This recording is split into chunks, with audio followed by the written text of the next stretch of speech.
Everyone, good morning. Uh, the wait is about to get over. Uh, Nithya Shanti is there on the call with us.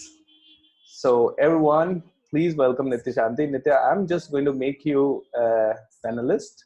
So, give me 1 second. How wonderful.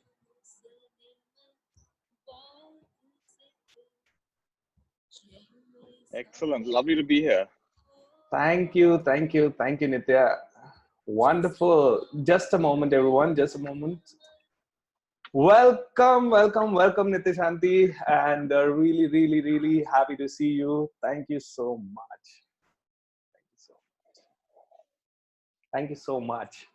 So Nithya, this is the webinar, and in this webinar, only two of us can see each other, but all the other people are here because. So everyone is. You can read the chats. I can see the comments. Yes. You can see the comments. So now we are all yours. Like generally, we follow a schedule. 4:45 we log in, and then we have 5 minutes of silence. Then we have some lotus gratitude, which I've learned from you. Beautiful. And post lotus gratitude, we share for a minute why are we here. So we have already gone through that exercise today. Why are we here? Okay, because everybody is excited to learn. Today, I have, with the group's permission, I have invited all the other people also who are not the part of this group in the morning. So their friends and the families have joined. That is how we have around 88 people now in the group. And more people are joining in because today I have lifted the restriction that anybody can join anytime because I don't want people to miss on this opportunity. And first of all, I really want to thank you for accepting this. Guys, Nithya Shanti is joining from Malaysia at this moment. So let's all welcome Nithya Shanti into this group. Thank you so much, Nithya, once again for joining. Thank you. And I think it's really definitely a committed and enthusiastic group that's willing to wake up early in the morning and join us. Yeah. There's a nice saying that those of us who are willing to do what nobody else is willing to do, that's what it takes to really stand out and develop ourselves and become successful and become incredible at whatever we do. So to be willing to wake up earlier than most people are willing to wake up, and to try and practice something that most people aren't willing to do. So this is really a really good sign. So in today's practice, I want to take us through a meditation that has three aspects to it. One aspect is release, one aspect is refresh, and one aspect is rest. And these three dimensions, I'll explain a little bit more. Three dimensions really bring us back to our optimal state. So by release, I mean anything that's weighing on us at an emotional level, at a mental level, anything that's creating stress or disharmony in our life, we want to release that. Then there are many things that are already helping us, that we have many good qualities, we have many attributes that are supporting us, many habits that are supporting us, ways of being, attitudes that are helping us. We want to refresh them, we want to, re-energize them, you could say. And the third part is having balanced those two parts, the parts that are not working and the parts that are working, recognizing them. We come to a place of rest, which is just being. And, many of us, probably many in this group as well, you've probably had many experiences in life. You've probably traveled to different parts of India, maybe even abroad. You have met different kinds of people, eaten different kinds of foods. And after you've tasted many things, if you're not careful, you can start saying, Acha, kya baki hai? Now what is left? I've done everything. I've been there, I've done that. So you can become jaded. So what I found is the only thing that keeps us happy and sane beyond that is to look at this moment with fresh eyes. And to meet life with a kind of inner silence. Because when you meet life with inner silence, everything feels fresh and new. I just feel like turning my laptop around. You just see what a beautiful place I'm sitting in right now. How nice and green it is, How lovely. And if I'm to look at things with fresh eyes, means to just enjoy this beautiful moment. This moment will never come again. So after you've been there and done that, you stop thinking that happiness is in some 5-star hotel or happiness is in some fancy location. No, happiness is here and now, when your heart and mind and body, they're all aligned. And that's what today's practice is about. How So if you're ready, I'm going to guide you through this practice. Sure. And also, I want to show you something very beautiful. This is a lovely instrument I discovered yesterday. And I'm going to play this instrument for you in a little while. So you'll enjoy the sound of this beautiful bowl. How Right. All right. So I'm going to get everyone to sit comfortably. Everybody is ahead. fan of your how wonderful. All right. Everybody has learned to say how wonderful. So some of your teachings have already been transferred to many of them. Am I right, everyone? Am I right? Yes, how wonderful. All right. That's something that really catches on, that immediately that people can get. Even here, I've come for this retreat. I'm actually in Bali right now, not in Malaysia. Okay. And we're here, and this group of us, I shared with them how wonderful. And for the last 2 weeks, everyone's been just going on how wonderful, how wonderful. It's so simple, and they immediately get it, right? And it immediately shifts the feeling and the attitude. Yes. All right, we're going to be using a practice. Some of you may know this. I don't know if Bhupi shared this with you. It's a practice called Ho'oponopono. And Ho'oponopono comes from the Hawaiian tradition, where the basic understanding is my outer world reflects my inner world. So we think we're experiencing an objective reality. Actually, we're experiencing a totally subjective reality. Each one of us on this call right now, what you're experiencing is very much colored by your own perception, how you're seeing things. And in Hawaii, what they discovered is you can balance your mind with forgiveness, love, and gratitude. And so we're going to be using a beautiful phrase, and you'll repeat it in your mind. And the phrase is, I'm sorry, please forgive me. Thank you, I love you. I'm sorry, please forgive me. Thank you, I love you. And so for the first part of our practice, we will use all the 4 phrases. I'm sorry, please forgive me. Thank you, I love you. For the second part of our practice, we'll use only 2 of them. Thank you, I love you. Thank you, I love you. Thank you, I love you. And for the last part of our practice, we'll just be silent and we'll enjoy the present experience. So with this, I'd like you all to sit comfortably. Nice straight back is nice. Any position that you're comfortable in. You can close your eyes if you like. Or you can keep them half closed. The only reason we close our eyes is to be more inwardly directed. But if you don't need to close your eyes, that's also fine. The main point is to bring your attention inwards. I'm going to play my bowl, just enjoy the sound.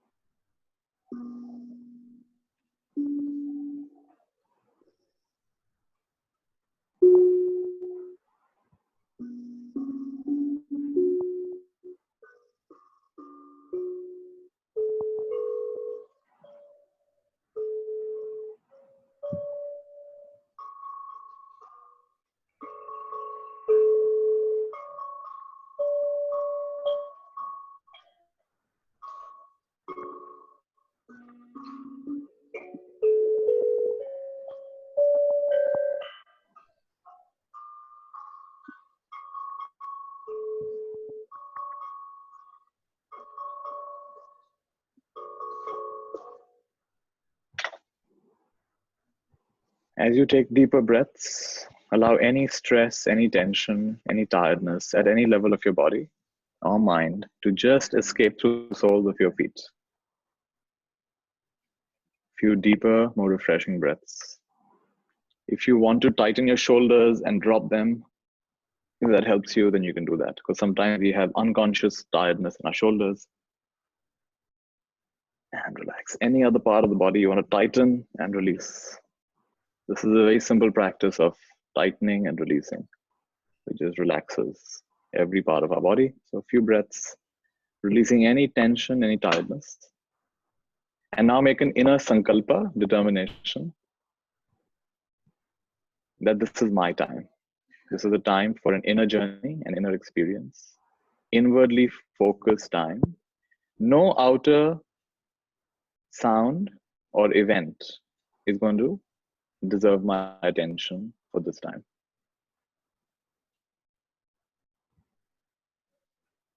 This is your time. Make that clear decision. Sound will not disturb you, and the sound of my voice will take you deeper and deeper into your own experience.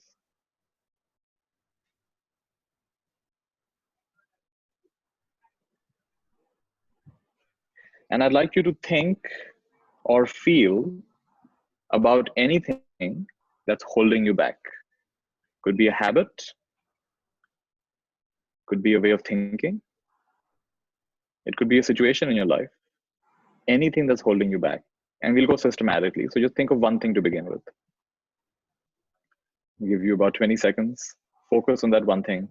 See what images are coming to mind. See what feelings are coming up.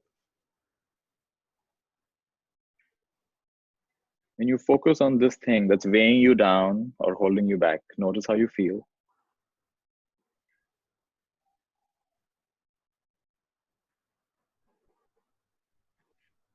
And now we apply the magical healing balm of Ho'oponopono. I'd like you to inwardly repeat, I'm sorry. Please forgive me. Thank you. I love you. I'm sorry. Please forgive me. Thank you. I love you. And what are you saying this to? You're saying it to yourself. I'm sorry for focusing on what's wrong in this situation. Please forgive me for forgetting how powerful I am. Thank you for this ability to release it. And I'm back to a state of love, which is my maximum power. So as you think of the situation one more time, I'm sorry. Please forgive me. Thank you. I love you.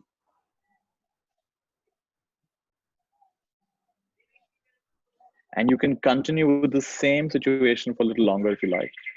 Or if some of you are ready, think of another aspect of your life. Could be a relationship challenge, could be a work challenge, could be a financial challenge, could be anything, but choose one thing. Keep it simple. Take 15, 20 seconds.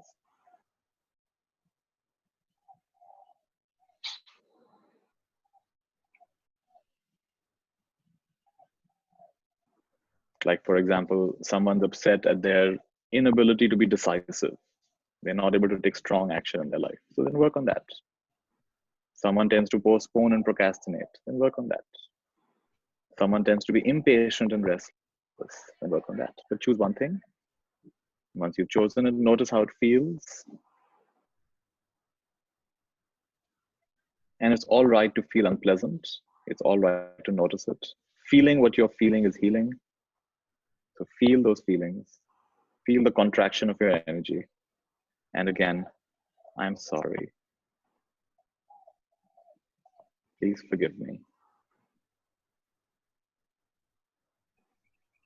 Thank you. I love you. I'm really sorry. Sorry for believing this. Please forgive me. Thank you. I love you.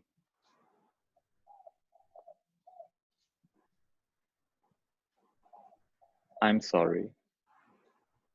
Really feel these words. Enter the consciousness of forgiveness, self-forgiveness. Please forgive me.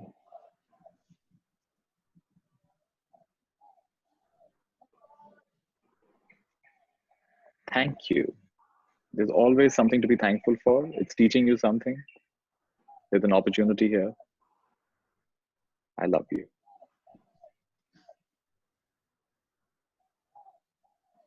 Do it a few more times. Really feel the power of this.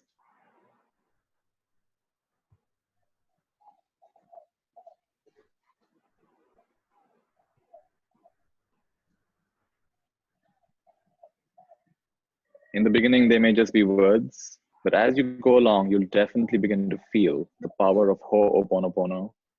The spirit of forgiveness, gratitude, and love will start to heal you. I'm sorry. Please forgive me. Thank you. I love you. And you can continue with the first challenge or the second challenge, because it's not about how many challenges we cover. It's about getting to a deep place of resolution and release. Or if you're ready, you go to the third one. Think of a third challenge of your life, something that pulls you back, holds you back, weighs you down at a mental level, at a belief level, at an emotional level, at any level. Maybe it's a habit that you have. Maybe it's a situation in your life. So go ahead, select one specific thing. Whatever comes up is typically the right thing.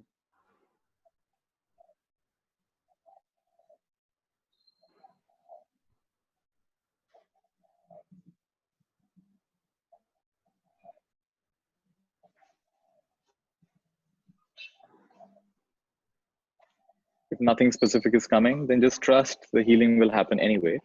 But if you are getting something specific, focus on that.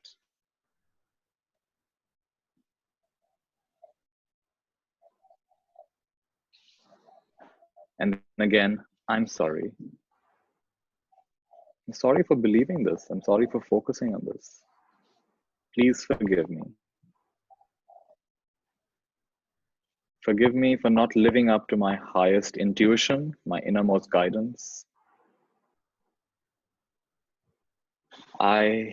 Thank you. And I love you. I'm sorry.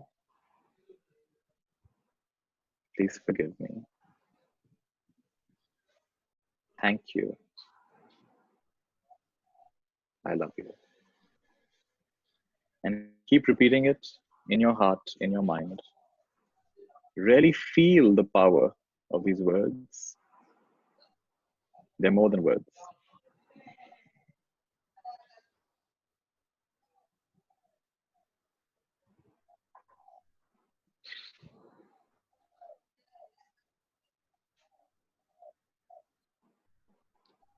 This is like a process of inner alchemy, where your inner base metal is becoming gold.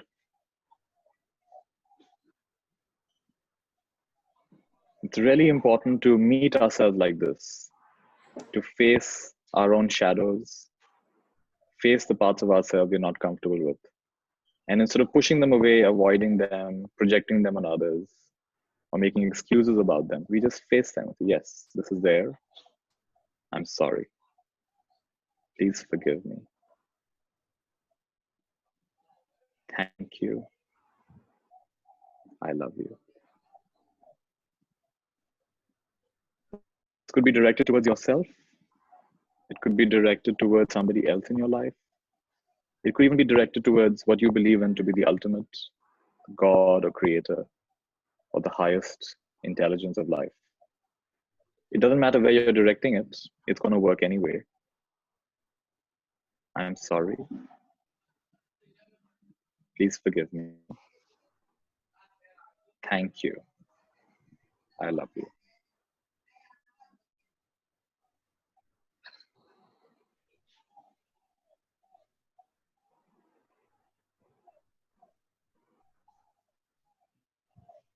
What's it like to be in a state of complete forgiveness? The word forgive contains for and give. For and give, which means thank you for giving this to me. It's got you to this moment. It's got you to a willingness to take the next step in your life. So I'm thankful. Thank you for giving this to me. I'm sorry. Please forgive me. Thank you. Thank you means gratitude. Great attitude. Gratitude. I love you. Love is to be in perfect harmony with everything and to wish the best, to want the best for everyone and everything, including yourself. To see the best, to recognize the best, and to believe in the best. And that's why it's so magical. Love is one of the most magical things. You can bend reality with love, gratitude, and forgiveness. Whatever you're feeling trapped in your life, you can release it by the magical medicine of Ho'oponopono, forgiveness, gratitude, and love.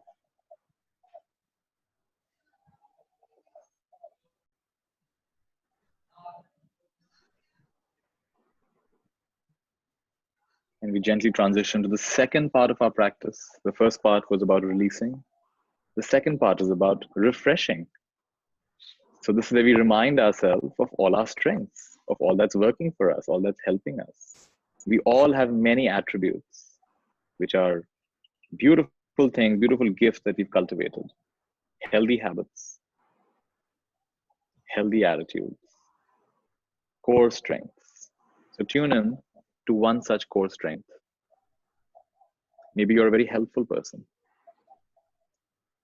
Maybe you're a good listener. Maybe you're always punctual.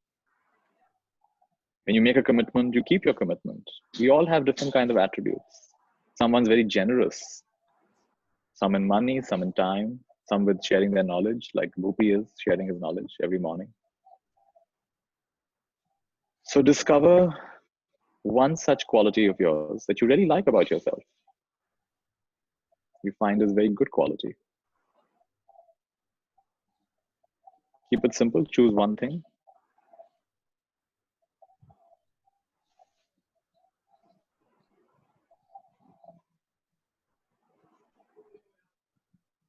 Once you've identified it, feel how it feels inside you.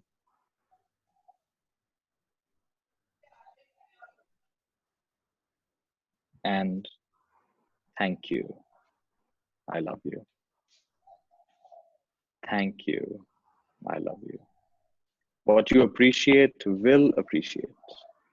What you're grateful for will become more prominent. So recognizing this beautiful quality. So for example, my quality that's coming is, I love to learn. I'm constantly learning new things. I'm constantly reading and I'm having conversations and I'm expanding myself and exposing myself to new experiences and reflection. So I'm so thankful. Thank you. I love you. Thank you. I love you. In the same way, you also think of your quality.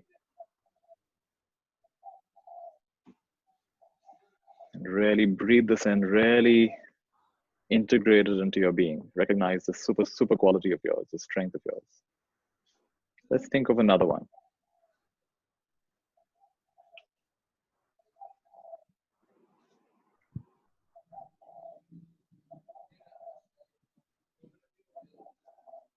Sometimes we're very judgmental of ourselves. We have a hard time thinking. But really, even the simplest things. You're probably helpful towards your family, your friends. You're probably there for them. Some of you have a really good memory. Some of you go out of your way to support others.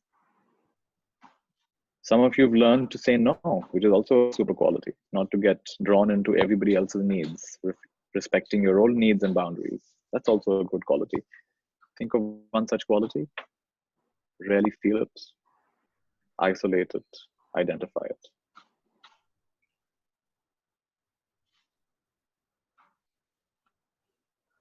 Thank you. I love you.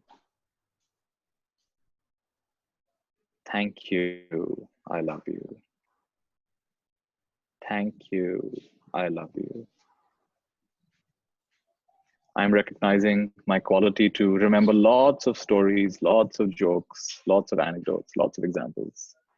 That's a super quality that I have. And I'm going to say for it, thank you.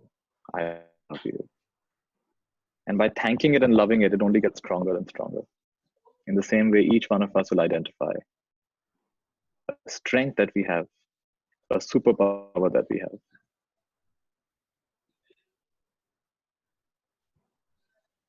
Thank you. I love you. I'm so thankful. And really feel the thankfulness, honor yourself. Sometimes we feel my ego will become strong if I honor myself. It's the opposite is true. It's only when you don't like yourself, then the ego seeks validation outside. But when you really like and respect yourself, love yourself, appreciate yourself, the ego gets very transparent. There is no need for other people's validation. You stop playing games. You're comfortable in your own skin. All you have for others is goodwill, good wishes, Maitri Bhav. Maitri Bhav means unconditional love, unconditional friendship. All those games become pretty much non-existent. Think of one more quality, one more habit, quality, gift that you have, special ability that you have, something that energizes you, helps you.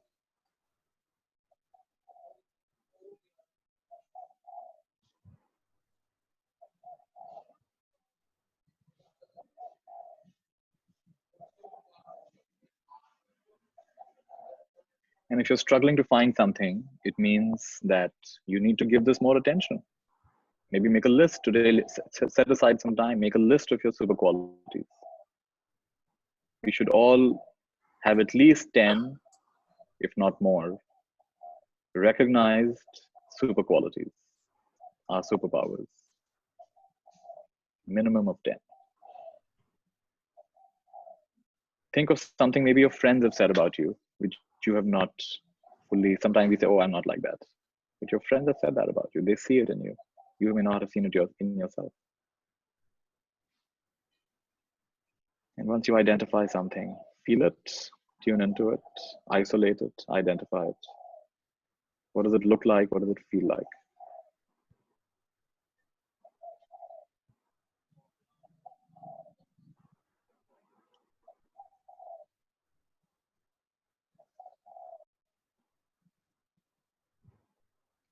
What's coming to me is that I have the ability to really trust life. I very rarely feel anxious. I very rarely feel, what's going to happen. I just trust life. It's the opposite of paranoia. It's called pronoia. Trusting that the whole universe is conspiring on my behalf. And that's one of my superpowers. Thank you. I love you. Thank you. I love you. Whatever you've identified, really feel the gratitude. So thankful. Thank you. I love you. Thank you. I love you. Feel it. Make it stronger. Thank you. I love you.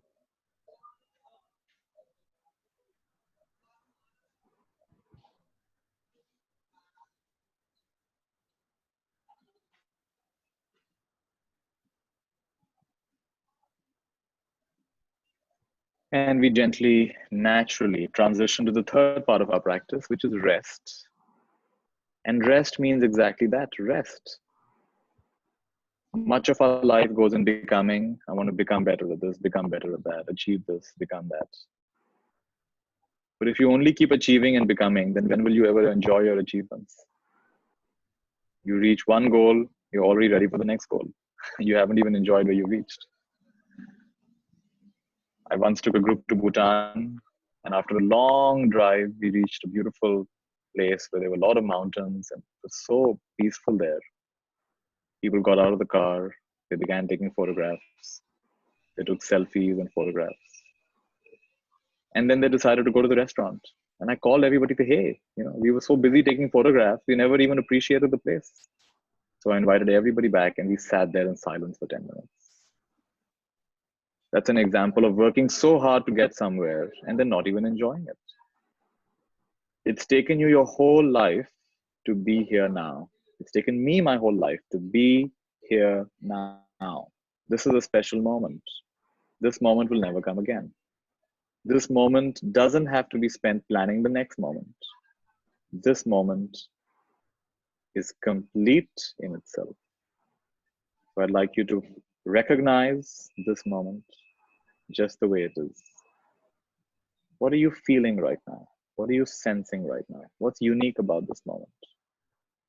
The unique combination of sounds and sensations, inner images, inner feelings, just experiences. No pulling, no pushing.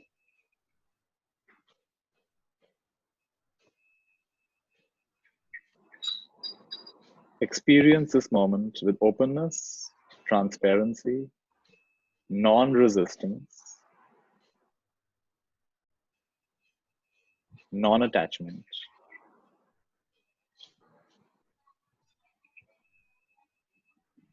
Uncover the fingerprint-like uniqueness of this moment.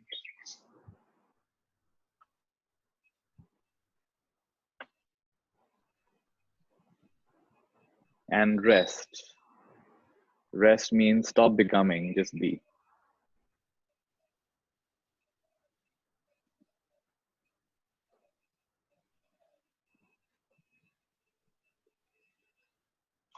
entering the vertical dimension of life. The horizontal dimension is of time. The vertical dimension is of now.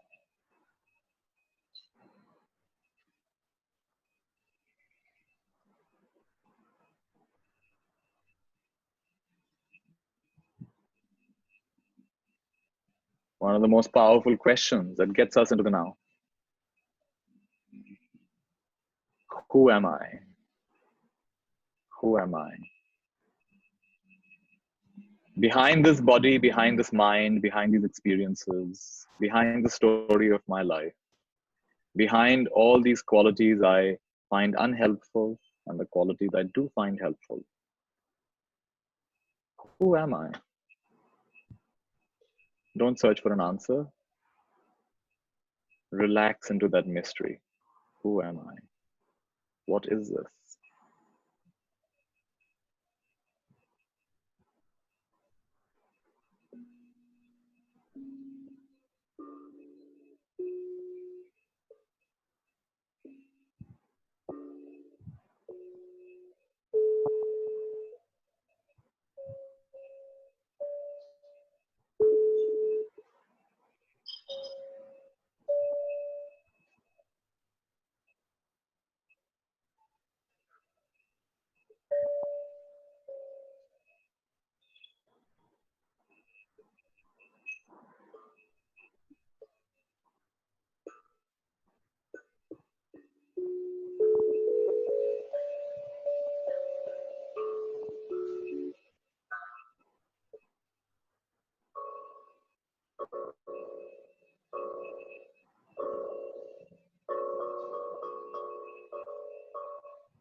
And remember your absolute power, the absolute power to be. The absolute power to be. In this moment of being, it is like you are surfing the ocean of creation. You're at the leading edge of creation. Very much like a surfer in the ocean. Complete balance, complete awakeness, complete freshness, complete power. And instead of fighting with life, you surf the waves of life. Magic happens here, miracles happen here, healing happens here. Long-term issues in the family, with our business, with our health, long-term issues get magically resolved here. Instead of pulling and pushing, we come into alignment. We merge into this experience. Very much like Neo in the movie Matrix. At the end of the movie, he stops pulling and pushing, stops fighting and resisting. He enters his own power. He wakes up within the dream. So each one of us has the power to wake up within the dream. Release what's no longer serving us. Refresh our superpowers. Remind ourselves of our superpowers. And then rest. Rest.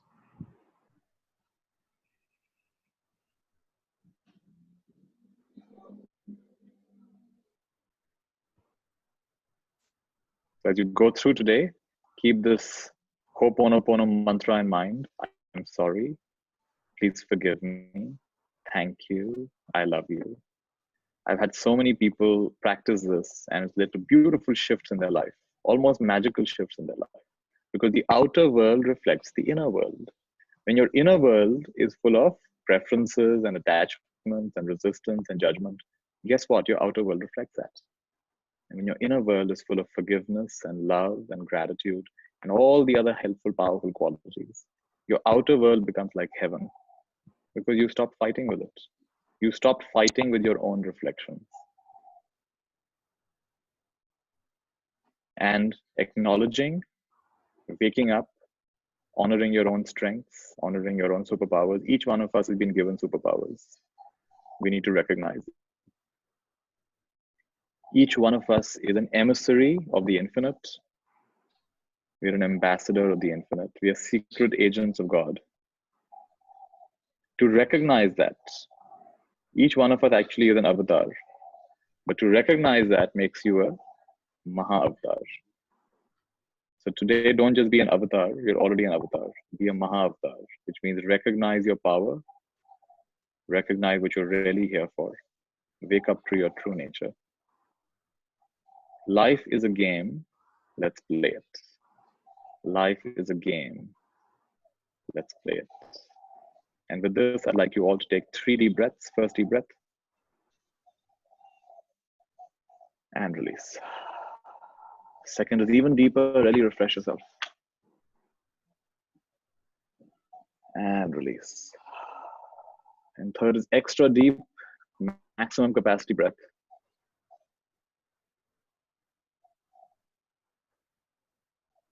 And release.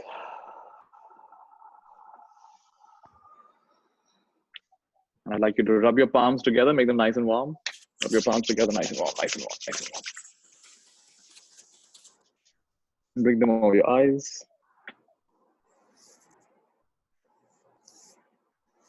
And you can slowly open your eyes with a beautiful smile.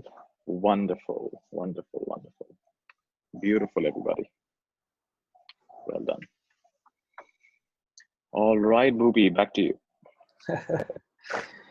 So thank you so much, Nithya. And so everyone, you all call me BSR, but my teacher calls me Bhupi because all my friends call me Bhupi because that's what. Okay, sorry. That's how. They might have been surprised for a minute. Yeah, right. Such a lovely practice and loving word for you. Yeah.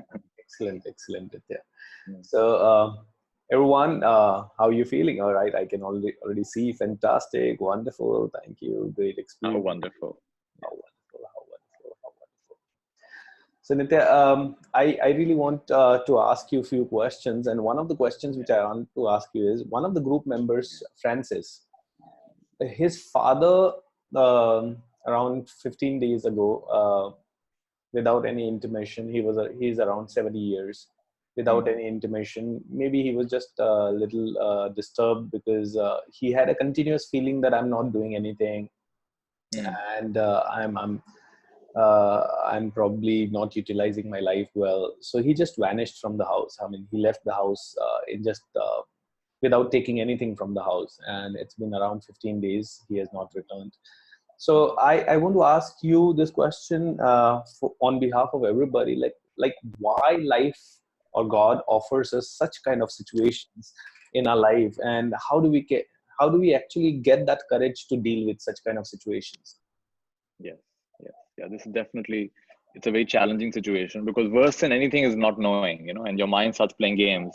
What would have happened to him? Where would he be? All of those kind of things. The mind does start playing games. So what's coming to me is that, let's see what's coming.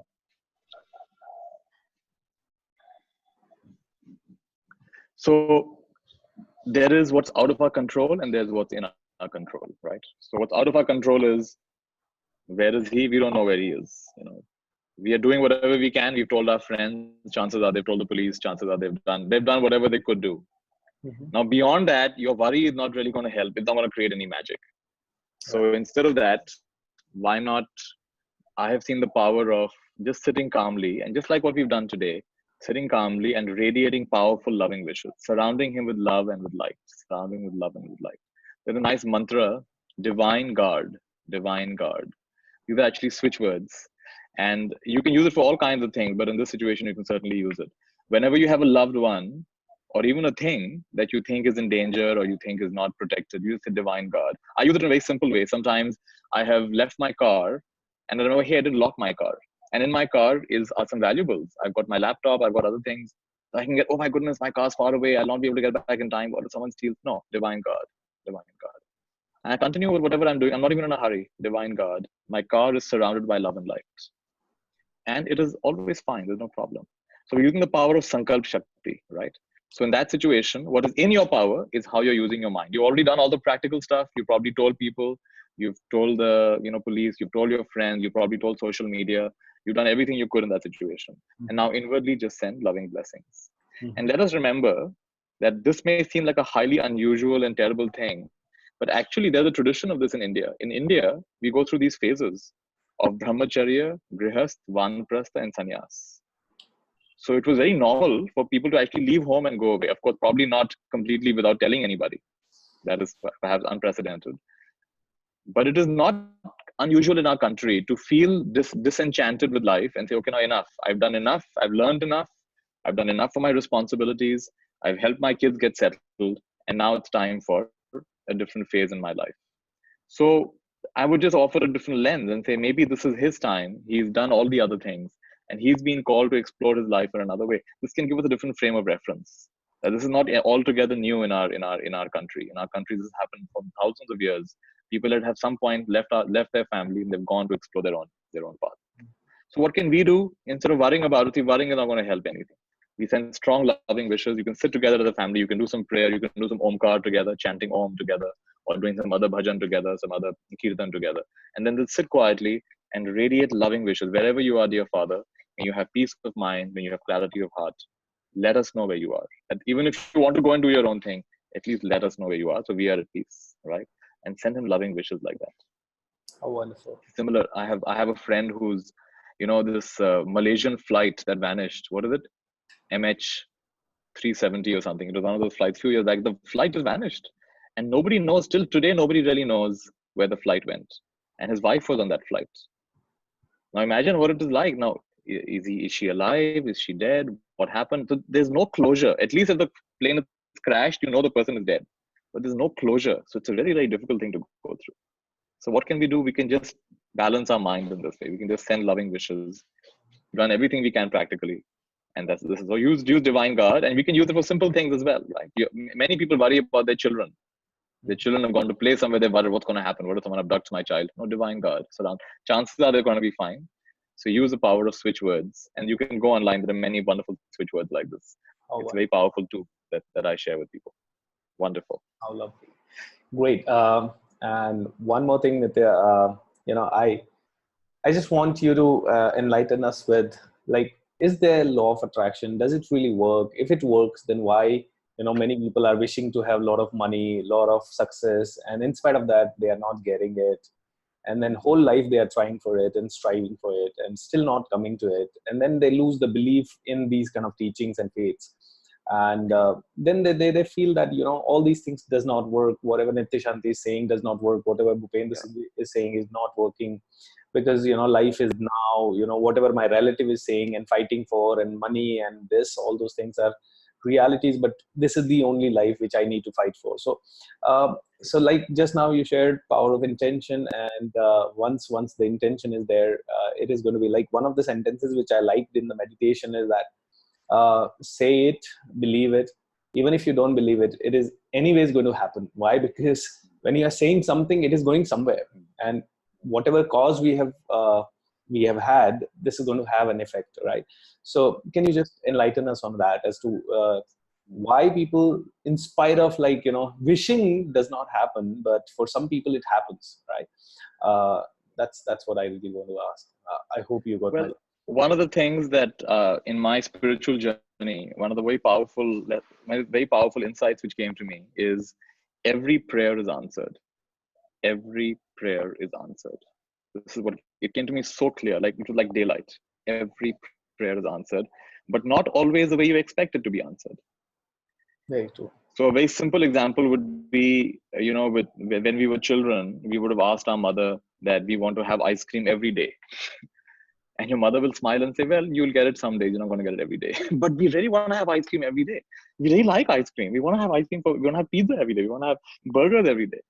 And your mother will give it to you once in a while, but not give you every single time, because your mother has a bigger wisdom than you have. Oh, So sometimes you're so convinced that that ice cream or that video game is the thing that I need, and your mother tells you, well, okay, sometimes, but not always. So in other words, your mother has a consciousness that you don't currently have. So she'll give you some of the time, but not all of the time. Why? Because there's a broader understanding of what's good for you. So that's the way I understand law of attraction as well. That while we may think that we have the full picture, we actually don't have the full picture. We have part of the picture. So the way I approach it is, I like Harivansh Rai Bachchan's quote, "Man chahi ho to acha, na ho to aur bhi acha." Oh. And this creates a sense of trust and surrender. So I ask and I make a humble, if something's really some way of living or some experience or just certain things in my life that I'm really attracted to, then I tune into that. So the real prayer actually is to tune into it and feel like it's already so. It is so. We see India, we say tathastu. It is done. It is so. So you tune into it and you enter the consciousness of having it now. Wonderful. And you do it so completely that it is like it is done now. And then you let go. You let go and you trust. If it needs to happen, it'll happen. The thing is, the real work is about expanding our sense of who we think we are. As long as you think you're a mind and body, you will always be limited in your law of attraction. When you realize your energy, your consciousness, then you realize you can access any energy. I can right now, sitting here, access the consciousness of someone who's won Olympic gold for his country. I can right now, sitting here, do that. I can access it within a minute or two. I will feel that same pride, that same joy, that same absolute bliss of a person. I can imagine myself standing there and being given the gold medal, and my country's flag is going up, and the national anthem is playing, and the whole stadium is clapping. And I can imagine on television, my entire country is celebrating. Fireworks are going off. I can tune into that. Even as I'm saying it, you could probably tune into it. Because at the level of energy, at the level of consciousness, I can experience all things. All states are available to me. Now, in terms of this embodied form, what comes and what doesn't come, then there is a certain physics to that. And not everything. Like if today I say, okay, I want to manifest having 7 arms. Or manifest law of attraction, I should have 7 arms. Well, I'm not sure you'll have 7 arms, but you know what might happen? You might attract 7 powerful people in your life who work like 7 arms for you. That's probably more likely. Right? So you prayed for 7 arms, but you didn't get 7 arms. You got enough capacity for people around you that things happen. And it's almost like 7 arms. So this is what I've realized, that every prayer is answered, but not in the way you expect it to be answered. Because you often don't understand what's best for you at any given time. That's been my experience. And one of the ways you can strengthen this in your life is to look back in your life and really identify the places where unwanted things happened. Wanted things did not happen, or unwanted things did happen, and go back and check. Really, was it so bad? For example, many people, the first person they had an attraction on in college or school, right? There's some girl or some boy you really like. Oh, wow, this person. And then your only wish at that time was, I wish I could be with this person forever. And today, most of us are so happy we are not with that person forever. Oh, thank goodness. That first person, I'm so glad, because I've seen beyond. There's much more to life. There's much more to relationships. So just because that was the first thing you wanted may not necessarily be that was the best thing that was right for you. Today, we're probably grateful for that you didn't get involved with that very first person. In the same way, just because at this level of consciousness, what you're thinking is best for you, this is what I need, this is what I want, it's not always so. It's not always. So I would say, man chahi ho to acha, celebrate. Na ho to aur bhi acha, trust, surrender. And the way I see it is, something better is coming. This or something better. Whenever I make intentions, I always say this or something better will happen. So when it doesn't happen, I get even more excited. Something better is going to come. And it does come. Something better is going to come. So that's my approach on law of attraction. I feel we are co-creators of this life experience. And we are called human being. So there's a part of us that being, yes, a part of us is completely divine. A part of us is completely that. It's the highest. And a part of us is embodied. And we are in this physical world with certain limitations. As a man, I don't know what it's like to give birth to a child. I don't know what it's like to have menstrual pains. I don't have that. Because as an embodied in this physical form, I don't have those. I can intuitively probably try to guess what it's like, but I don't really know what it's like. So it is necessarily in some way the limited experience. I like to say, I am everything. How do I say this? I'm everyone, I am no one, and I am someone. This is the mystery of life. All three are true. I am everyone is also true. I am no one is also true because my identity keeps changing. And I'm someone is also true. When you realize all three are true, now you're getting to a better place of understanding. And now, like I said in the meditation, life is a game, play it. So it's a game. So instead of getting so hung up and so tight, if you really understood law of attraction, you will enjoy that energy, you will enjoy that consciousness. You will manifest infinite realities and then come back to rest. Infinite reality. This is how the universe works. Infinite realities get created and we come back to rest. In one day, we have so many experiences and we go back and sleep. So keep launching intentions and keep letting them go. Keep launching intentions. If you launch 1,000,000 intentions, an apple tree, this is a great example of law of attraction. An apple tree, one apple. Do you, by the way, know? Let's see in the comments. How many seeds in an apple? Type down how many seeds in an apple. How many seeds do you think are there in an apple? 8. 8. Yeah, actually, you're right. Most apples have between 8 to 10 seeds. Yeah, 8 to 10. So actually, many people get confused by that. They don't even know how many seeds are there in an apple because we eat an apple the whole life. We never paid attention. There are about 8 to 10 seeds in an apple. And each seed, okay, so 8 to 10 seeds in an apple. In one season, an average apple tree will give 500 apples. All right. Now 500 into, let's say 10, all right, 10 seeds. What is 500 into 10? 5,000. We have 5,000. So one season, one tree is giving 5,000 seeds. Now that's a lot of seeds, 5,000 seeds. Why? Because it knows not every apple will fall in the right place. Not every seed will get optimal condition. Even if it does, some of it will get eaten up when it's just barely sprouting. So out of those 5,000 seeds, maybe only 5 or 10 is going to become fully grown trees. Oh, wonderful. But even if only one becomes a fully grown tree, every season it has 5,000 seeds. Each seed has within it countless more, trees within it. So this is where it gets really interesting. The normal way of looking at life is when I asked you the question, how many seeds in an apple? So you said 8 or 10 seeds in an apple. But now look more carefully. Within an apple are seeds, and within the seeds are trees, and within the trees are more seeds. If you really understand law of attraction, within an apple is infinity. Within an apple are infinite seeds. Law of attraction is about a change of consciousness. If you're thinking from the same consciousness, there are only 8 seeds in an apple. I'm sorry, you haven't understood law of attraction. You haven't understood. When you come into the consciousness, my goodness, in this apple is infinity. In this apple, there is infinite seeds. And nature will always overcompensate. Nature gives 5,000 seeds, so at least 5 or 10 become the actual trees. And you and I, we only have 5 or 10 intentions. We want all of them to come true. Well, have 5,000 intentions in that case. If you want 5 to come true, have 5,000 intentions and enter that infinite consciousness. And every prayer is answered, not always the way you expect it to be answered. I'm living a pretty cool life right now because many years back, I literally filled entire notebooks filled with intention. Entire notebooks, intentions. And each intention I felt the power of.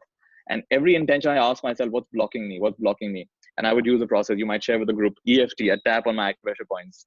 And I'd release any stuck energy, or I'd use Ho'oponopono. I'm sorry, please forgive me. I love you and I thank you. Releasing my blocks to that intention. And if I look back at my notebooks, I'm blown away. So many of those intentions, I'm living those intentions right now. I'm doing exactly those things I wrote 12 years back. And now launching further intentions, right? So this is the part of you start co-creating with life. You start, what is energizing me? What's enthusing me? What are my gifts? What are my talents? How can I support others? Feeling your oneness with life. That's how I'd respond to that question. How wonderful, Nithya. I want to share everyone one of the experiences, like I've been learning this from Nithya Shanti from 2008. And once, we went for a meditation retreat, and that was, it was not meditation retreat. I would say meditation was a part of it. It was fun retreat. And we were super excited that, okay, we are going with Nithya Shanti for enjoyment, fun, first time picnic. So 7 or 8 of us, we were in 2 cars, and I was in the car with Nithya Shanti, and we were 6 of us. And all of a sudden, while Nithya Shanti was driving, and he said, all of a sudden, guys, what do you want to see on the journey? Okay, so it was a journey of only 1 hour, and it was Pune to Kamshet, Pune, old Mumbai-Pune highway or something. So all of a sudden, one girl, Neeta, said, I want to see a brown dog. Okay, so Nithya Shanti said, I'm driving, I can't close my eyes. You all close your eyes and visualize, a brown dog. And within just few seconds, we got to see a brown dog. And our enthusiasm had no bound. So we started visualizing more. So somebody said, I want to see a red rose. And then all of a sudden, after everybody closed their eyes, visualized red rose. And then after around a kilometer or two, we got to see a red rose. And after that, a green motorcycle. I'm sure it might be Nithya Shanti might also not remember it fully, but I remember it precisely because I was the student at that time. I knew exactly what was happening. A green Splendor motorcycle. And after that, a person said, I want to see an old couple on the cycle. And we got to see an old couple on the cycle. And then we got to see, school kids. And then we got to see a Maruti 800 car carrier on the top. And then finally, we had a wish that we want to see a car with 111 number. And we could not see it because our destination arrived. So the whole day we played and all this. And the moment we came on the highway, I got to see the first car was 111, and we all shouted and screamed. So that is how it was. And one more experience which I remember, Nithya Shanti once shared that he was on Heathrow Airport, and he lost his wallet and things like that. All right, and this was a pretty vast airport, around 2-3 kilometers of walk. Nithya Shanti kept it somewhere, and then he just moved to the other I think departure thing and all, and he terminal, had 1 hour. Yes, Nithya. So I went to another terminal. Go on. Right. So Nithya Shanti had to, at that moment when Nithya Shanti was, got to know that, he doesn't have his wallet, rather than getting panicked, he started chanting, divine reach now, divine reach now. Just like he was sharing the switch words, divine God, there is another switch word called reach, if you find. And it was such a wonderful experience that very calmly, he could have missed his flight, he could have done many things, or he could have panicked. An ordinary one of us would have rushed and such. He sat, meditated, and he thought, all right, this might be with that guard, with the chanting divine reach now. He just went, walked around 3 kilometers, went to that guard, and he said, have you seen this? And that guard said, yeah, I have been waiting for you. Where are you? And he got it back. So these are lovely experiences. So once we were meditating, and all of a sudden Nithya Shanti just shared that, all right, guys, so in your life, what do you want? Okay. And I was not able to concentrate on the meditation because my father was sick. My sister's marriage was about to happen. And my father had lost around weight of 40-45 kgs because he was not feeling hungry. So I told Nithya Shanti that, I'm not able to concentrate and this is what is happening. So Nithya said, at this moment, how are you feeling? Expanded or contracted? I said, I'm feeling very, very contracted. He said, are you feeling happy or sad? I said, I'm feeling very, very sad. Okay. And Nithya Shanti said, if you are talking to your father right now, how would he feel? He will also feel sad. Are you helping with this frequency? Are you helping your father? I said, no. You are talking to your mother. What will happen? The same sadness. If you are approaching your work, what is going to happen? The same sadness. So everywhere you are operating with this frequency. So he made me visualize that, okay, for this moment, for just 1 second, can you just feel that, everything is all right? I said, it's difficult. So Nithya Shanti made me play, we had a role play.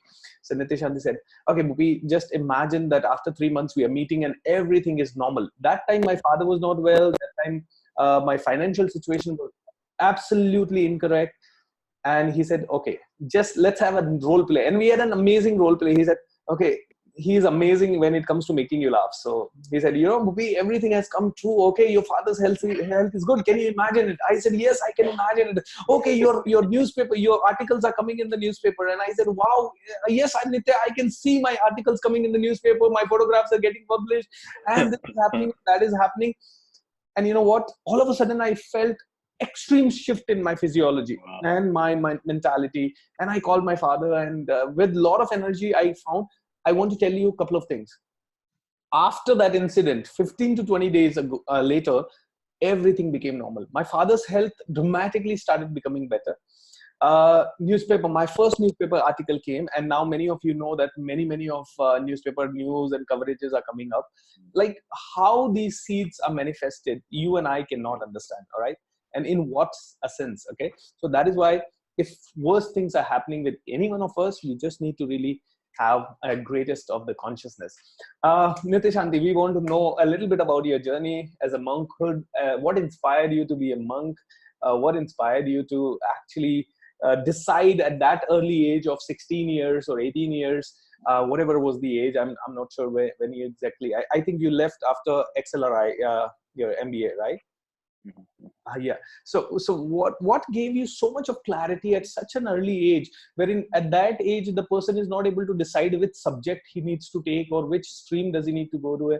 You could decide for your life that I really want to be a meditation. I want to go deep in meditation and want to be a monk. So what really created that kind of a wonderful insight in your mind? Sure. Great. So they say nothing clarifies life like death. And one exercise that I did was, this is an exercise I highly recommend for each one of you, is to write your own obituary. Obituary is having died, what are people saying about you? Eulogy, what are people saying about you having when you're dead, right? So choose someone from your family, choose someone from your friend circle, choose someone from someone who works with you, someone who just barely knows you, just barely met you, maybe just has heard of you. Choose people from different aspects of your life and say, what are they writing? What are they saying about you? And this is a really powerful exercise. So for me, reflecting on death, when I was 16 years old, I went for a meditation course. And somehow in that course, the whole focus was on anicca, impermanence. Some of you have done Vipassana meditation. The whole focus was on everything is changing. And I realized, wow, this life is, before I know it, it's going to be done. Before I know it's going to be over. I realized this is the same question that even Steve Jobs would ask himself. Every morning he'd look in the mirror and ask himself, if today was the last day of my life, would I still do what I'm about to do? And if the answer was no, for many days in a row, he knew he had to make a big change. So in my case, that's what it was. Reflecting on death gave me a lot of clarity. It made me realize that I don't necessarily, just because I'm in an MBA school, just because that's what everybody does, that's not what I'm feeling called to do. What I'm feeling called to do is something quite different. I want to go and live in nature. I want to have a slower pace of life. I want to learn the Buddha's teachings more deeply. I want to meditate. I want to have deep conversations. I don't necessarily feel so attracted to the rat race. I want to be rich in time. I want to be rich in friends. I want to be rich in learning. So when that clarity came, that set the ball rolling. It didn't happen immediately, but it set the ball rolling. And I think it was 2001 is when I did the exercise, I think. And 2003 is when I left my corporate job and I ordained as a Buddhist monk. And I became a Buddhist monk because I really was very drawn to the Buddha's teachings. I found his message very powerful for me. I found the practices that he gave me very, very powerful for me. And I said, I don't want to just be flirting with this. I want to really go deep into this. So I decided to take the plunge. And the good thing about Buddhism is you don't have to be a monk for life. You can be a monk for 6 months. You can be a monk for 1 year. You can be a monk for 10 years. I really like that about Buddhism. There's no compulsion to be a monk your whole life. So I found that it's like almost like an education. It's like an education I never received. All my education was about outer things. Very little of our education is focused inwards. And so I said, no, I want to discover this more deeply. So for that reason, I became a monk. And I'm so grateful. In the West, people take gap years. Gap years is between school and college, you take a year off, or between college and work, you take a year off, or even between jobs, you take a year off. And people respect that. In India, we look at the gap year and say, oh my God, gap year, something terrible has happened. Oh my God. We don't realize we grow so much in those gap years. In those gap years, you can follow your interests, you can meet different people, you can get new ideas. When you're constantly running this, we have this kind of rat race in India. The moment you're born, as soon, parents want to put their kids into school even before the other kids. Even 1 year earlier if possible. And then KG, and then school, and then college, and then post-graduation, and then work, and then jobs. I mean, we don't have a moment to breathe. I was so grateful. I took 6 years off to breathe. just literally, I just took a step back. I said, what is it that's important to me? And that's given me so much clarity about what. And so in many ways, I have then chosen my own values. I've chosen what's important to me. How do I want to focus my life? And yes, money is important, but money doesn't have to define my life, right?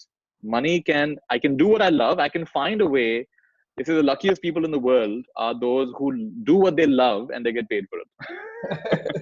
So literally, it's like you would do it anyway because that's who you are, but you also get paid for it. And because you're doing it again and again and again, you're getting better and better at it. And people are willing to pay you more and more for it, right? Absolutely. So that's what we ideally want to do. Ikigai, you must have heard of this word, ikigai, Japanese word. What you love to do, what you're good at, what contributes to the happiness of others, and what you get paid for. This is our challenge, friends. All four have to come true. Can only get paid for it? Yeah. Okay, so one more time. So what you love to do, or what you love, what you're good at, what you're skilled at, what benefits others, what benefits the world, adds to the happiness of others, and what you can get paid for. Our job is not to just hit 3 of them or 2 of them. We have to hit all 4 of them. All 4 of them. So if you're hitting only 1 or 2 or 3, then you're compromising. You're not going to have the highest quality of life that's possible for you. Like, for example, you're only doing family business is convenient. My father has had this shop. It's convenient. I'll do it. Well, you're just getting paid for it. You don't necessarily love it. Okay, maybe you're reasonably good at it. Your heart is not in it. Because your heart is not in it, you don't even really touch anyone's life. In fact, you're a constant tormentor of your employees. This is not the way to live your life, right? So we want all 4. You should love it. You should be good at it. It should benefit others to touch the life, because we are social beings. We're not just here to live in isolation. At some level, even at the most basic level of inspiration, it should touch people's lives. When I became a monk, I wasn't directly doing too much for others, but when I came back, so many people told me. In fact, I met a lady at a flight, and she said, "Nithya, you don't remember me? I was in the same college as you, and you inspired me to complete my PhD." I said, "How did I inspire you to complete your PhD?" She says, "Because my parents were putting pressure on me to get married after graduation." And I said, "No, Nithya could become a monk. I could also become a PhD." So I stuck to my guns. I didn't even know this woman, right? I was outwardly not doing that much. I was living in a forest doing my meditation, but at an inspiration level, I was still contributing. I was supporting people at some level. Lovely. So like this, let us practice our ikigai. That was my ikigai. And our ikigai can change. So for some time, being a monk was my ikigai. And now sharing these teachings is also my ikigai. This year, I've taken a year back. I'm not actually doing so many programs, being more inwardly focused, learning, growing, reflecting, letting go of the role and identity of being a teacher. This is my ikigai. I'm really enjoying this. Today, I'm going to do some reading. I'm going to go for a walk in a little while. I'm attending a conference. I'm attending a talk by a teacher today. So I'm doing the things that I love to do. And as I'm doing them, I'm getting better at them. As I'm getting better at them, I can serve other people better. And guess what? The money will also come. How wonderful. Wonderful, Nithya. And people who have not seen Nithya Shanti in the monk avatar, I want to show you one photograph of Nithya Shanti. Oh, you got a picture ready. That's amazing. This is here. All right. There you go. Yeah. You can just see this photograph. This photograph. All right. So nice. I don't know why it's taking so long. So these are are some of the life of a monk. Okay. So I really, guys, I have met also many of the teachers, but one teacher who has actually inspired me the maximum is Nithya Shanti, and not because of just the teachings, but I think every teaching which I'm really going through, he has been practicing. Okay. And that's what I'm also doing my best, but I'm nowhere compared to him as of now, because I'm just in the journey. And one of the greatest learning which from Nithya Shanti is that we all are in the journey. All right. So I remember once, I went to Nithya Shanti and I just said, Nithya Shanti, I'm getting panicked because, I get to see you and all the other people. You guys, go in the workshop and immediately people get humorous. You become humorous and people start laughing, people start enjoying. And Nithya Shanti said, Bhupendra, let me ask you this. Can a tabla be compared to sitar? I said no. Can a sitar be compared to guitar? I said no. Can a tomato be compared to potato? I said no. Then how can you compare yourself with me? And don't worry, trust that it will come. And he just said, focus on your work and everything else will happen. If you truly feel it, that you need to change the lives of the people, humor will come. And today, each one of us. Guys, today you all know that we laugh in the workshops, we enjoy the workshops, we do everything. All right. So, Nithya, last question from my side, and after that, I'll see if anybody else has any question. My question is sometimes I feel this pain that I'm trying to teach people something very, very with deep heart, right? And I just tell them, all right, why don't you come to this workshop? Or, sometimes I'm ready to give absolutely for free also. But in spite of that, many people have this doubt. No, 2 days, I will lose my job, or I will have, no, money is important, training is not important. So people end up giving too much of importance to materialistic life and what they are doing right now, that they forget the smallest of common sense thing, that if they don't train themselves, if they don't feed their mind, their life is not going to be okay. So why do you think, when everything, I mean, how can we really help these people? And at the same time, in this community also, everybody knows what they are supposed to do. Everyone knows what they are supposed to do, but so scared of losing money, so scared of, or so much hung up to that money thing. And that I have also been going through that kind of a situation many a time. So no matter what we do, like I have also felt many a times to be like you, that I can be in Bali for 1 month and do nothing. but the fear comes up that no, I need to take care of my duties and all those things, and I need to earn money also, and live my dreams. So what makes people hung up to money and materialism so much? And can you give some insight that people like us, how we can get away from that fear of losing money? Because I know a couple of people. I'll answer the Couple of people. I'll answer the first part of your a couple of people. What do you think? Couple of people in this community right now wants to take the plunge of their heart. Some of them wants to become coaches. Some of them wants to really become singers or want to serve the community. But these basic things are stopping, and the fear, especially, I must say. So let me summarize my question in one line: how to deal with this fear of losing money or certain identity? Right. I want to answer a question that seemed to be what you were starting with. And I also want to come to your question now. And the thing that you said, that you're offering with all your heart, you're offering these teachings, and people are often not showing up, and they're getting, they're concerned about money, and they can't take out time for it. And you're reminding me of this beautiful story. Some of you may have heard of the story of a man who's walking on the side of the Ganga. And he sees a person doing something by the side, just by the water edge. And he does something and he pulls back, and he does something and he pulls back. So what's going on? So he goes and sees, and there's a nest of scorpions. And the water has kind of come to a higher level, and it's destroying this nest of scorpions. And the scorpions are getting pulled away by the water. And this man is trying to rescue the scorpions. And as he's rescuing them, scorpions are biting him. And he takes his hand back, but then again tries to rescue another scorpion. And he gets bitten, and he takes his hand back. Are you crazy? I mean, these scorpions are biting you. What's wrong with you? Why are you holding these scorpions? And the man smiles and says, it is their dharma to bite. It is their dharma to sting. And it is my dharma to save. How wonderful. I'm just following my dharma. I love that story, right? So, Bhupi, it is BSR, it is your dharma to share the best thing that you have learned with others. This is who you are. This is the way you have been designed. This is your life purpose. Your dharma is to share. Right. Some of the people, the dharma, they'll be attracted to what you have to share. Some will not be sure about it. I've had many people in my sessions, when they came, they were skeptical, they were unsure, and then years later they contacted me and said, Nithya, I want to get back in touch with you because what you said then is making sense today. Sometimes colleges invite me, and when colleges invite me, not all the students want to be there. Right. Maybe 50% of them want to be there. Other people want to do something else, right? And sometimes these students get back in touch. But when you did that session, my mind was not there. I was bored. I was distracted. I was constantly making fun of what you were saying. But today, I really value what you said, because today the time has come when this and nothing else is helping me. Absolutely. So you don't know what seeds you're planting. You don't know what you're creating in the process, right? Absolutely. And about taking the leap, there will never be this perfect time and all the stars will align, and there will be a Akashvani, acha aaj tum chala chhod.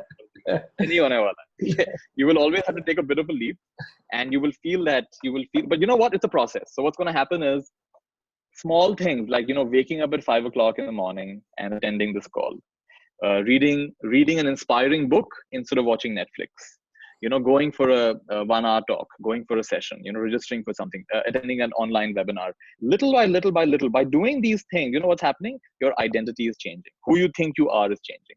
I'm someone who learns. I'm someone who applies what I learn. I am someone who inspires others. I'm someone who heals others. I'm someone who supports others. I'm someone who acts on my dreams and intuitions. So as this identity begins to change, it's a process. Like you would plant a seed, the next day you don't get a fruit. It's a process. And eventually what's going to happen is the fruit is going to come. So in my case also, my first thought of becoming a monk was when I was 17 years old, because I had a school teacher who had been a monk. And being with him, this thought came that I can also be a monk. But of course, it was not strong enough. So it took a while. And then I thought, okay, after school, I'll become a monk. But it was not strong enough. Ended up going to college. After college, I'll become a monk. Wasn't strong enough. Ended up doing an MBA. After MBA, I'll become a monk. Still wasn't strong enough. Ended up getting a job. And then when you enter corporate life, many of you know, then you realize, oh, this is what I signed up for. This is what I signed up for. Oh my goodness. This is what all of this has been for this. Listening to the nagging boss and to listen to this endless targets. And even if you achieve the targets just keep going up. I said, my goodness, this is not. I said, no, please.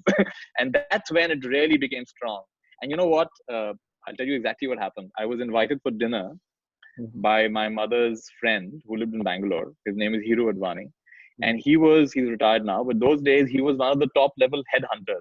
He would hire CEOs for companies or very senior people. So he invited me for dinner. We were having dinner. He asked me, so how's it? My name back then was Harsh. So he said, Harsh, how's it going? I said, it's okay. He said, it's okay. I said, yeah, I mean, I've got a job and I'm working. I said, but do you like it? I said, not particularly. He said, what would you rather do? I said, I'd rather be a school teacher or I'd rather be a Buddhist monk. He said, so why are you not doing it? I said, well, I've done an MBA and I just barely got a job. And I think I should at least go through it for a year. I shouldn't give up so easily. He said, I want you to show you something. So we finished dinner and he played a movie. And some of you may have seen this movie. It's called Dead Poets Society, in which Robin Williams is there. This is a movie about a school teacher, an English school teacher, who goes to a very tight, orthodox British school. And he ignites the imagination of these children. He just ignites their imagination. And the whole movie is about the price you pay when you don't follow your dreams.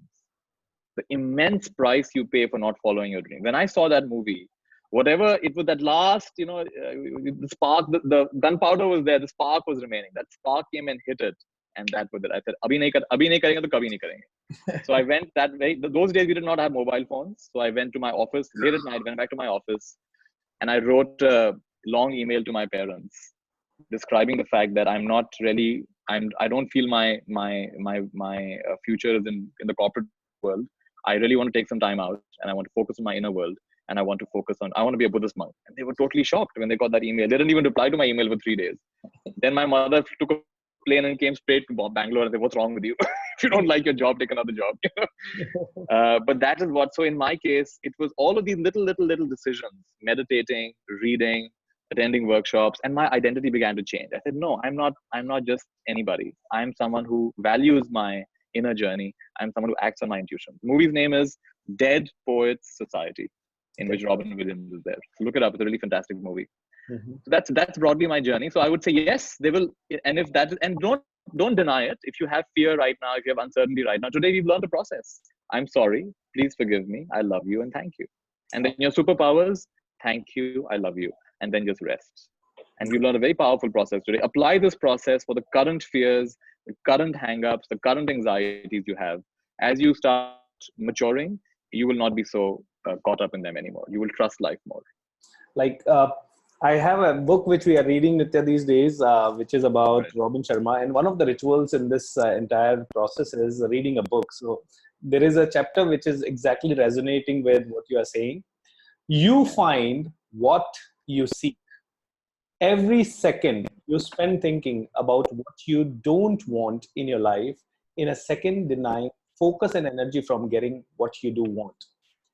So I will repeat it. Every second you spend thinking about what you don't want in your life is a second denying focus and energy from getting what you do want. Every minute you worry about what's not working is a minute drawn away from creating what will work. I repeat it. Every minute you worry about what's not working is a minute drawn away from creating what will work. And every hour spent reflecting on the disappointments of the past is an hour stolen from seeing the possibilities that your future holds. What I have discovered in my own life is that I see more of what I look for. Clarity precedes mastery. And the more clearly I look, the more clearly Just a moment. Yeah, the more clearly I look for what I want, the more powerfully I generate that result in my life. By setting clear goals in the important areas, I see more of what I am searching for. By looking for the best in others, I generally find it. And by looking for the good things in my life and expressing gratitude for my blessings, I see more of what's good. Your thinking will create your reality, your thoughts from the world. Why? Because you will never act against your thinking. You will never act against your thinking. Every action is the offspring of a thought, and your actions create the professional and personal life you find yourself in today. Yeah, that's a short chapter. Oh, love that. Love that. Very, very, very nicely described. Lovely, Nithya. I did So, an exercise recently, which I'd love to recommend to all of you. It's an exercise where you write down all your limiting beliefs. So literally you take a piece of paper, or you can take a large, take 2, 3 pieces of paper, and draw a line in the center and write down all your limiting beliefs on the left side. What's a limiting belief? Anything that feels heavy, that feels light. So for example, uh, I, uh, I don't have much confidence in myself. Could be an example of a limiting belief. Or I start with a lot of enthusiasm, but then I lose momentum along the way. Or I buy a lot of books, but I don't read them. Or I don't invest my money wisely. Money comes, but then money goes, right? So anything that for you is a limiting belief based on your own, and just think of different aspects of your life when it comes to relationships. What beliefs do you have? Anything that's tight or limiting for you, write it down, write it down, write it down. Keep writing down. Make a list of all the limiting beliefs. And then on the other side, you ask yourself, what could be a counter way of looking at that, an opposite of that? So for example, if you say, I start things with a lot of enthusiasm, but then I'm not able to sustain them. It can become, I start things with a lot of enthusiasm, and I surround myself with people who are great at helping me complete them. Because that's your strength. Your strength is starting, but then there are other people whose strength is sustaining. Because in our world we have Brahma, Vishnu, Mahesh. So we have the creators, and we have the sustainers, and we have the transformers. All three are important, right? Or for example, I'm someone who buys a lot of books, but I don't end up learning from them. Could become, my learning style is to dip and integrate. Not all of us are designed to read book cover to cover. So maybe like what you just did, you opened a page, you read a paragraph. You don't have to read the whole book. If you get one powerful idea from a book, that book is more than worth its money. very true. So maybe you're the kind of person. This is what I do actually. I take books and I'll randomly open a few pages. I'll read a few pages here, read a few pages there, and I'll think about what did I learn from this. And that's my way of learning. I don't necessarily read books cover to cover, but I have a sense of what the author is talking about.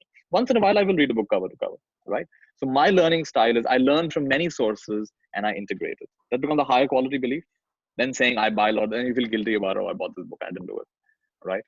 So like this, for each of those, find a different opposite belief, rephrase it. If you're stuck, ask a friend, ask BSR, ask for guidance, and they're going to support you. And like this, make a list. What one of my friends did was, and I liked her idea, she then went ahead and recorded all of these powerful, I think the word is from limiting belief to liberating truth, right? So she took all these liberating truth and she recorded it, and she would listen to it just before falling asleep every night. Because as you know, as we're falling asleep, our critical mind that tends to block ideas, it relaxes and things can go into our deeper mind. So this would be a really good practice for all of us to do. And I did it recently and I've really been enjoying it. Excellent, Nithya.